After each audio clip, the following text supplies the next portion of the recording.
विजयाची खात्री नसलेल्या शिंदे गटाच्या एका वाचाळ प्रवक्त्याने निकालाच्या पूर्वसंध्येला असं म्हटलं होतं की जर 48 तासामध्ये महाविकास आघाडीने आपलं सरकार स्थापन केलं नाही तर 26 नोव्हेंबरला राष्ट्रपती राजवट लागू शकते.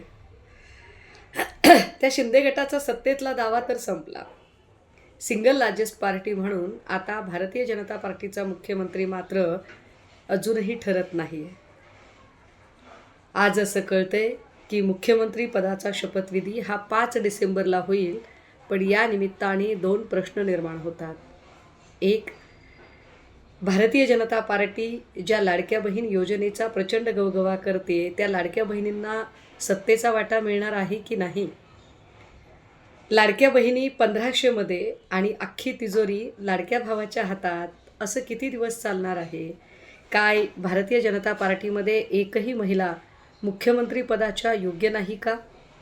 आणि दुसरा प्रश्न जो अत्यंत महत्त्वाचा आहे तो असा की जर 5 डिसेंबरला सरकारचा शपथविधी होणार असेल तर काळजीवाहू मुख्यमंत्र्यांनीही आता राजीनामा दिलेला आहे.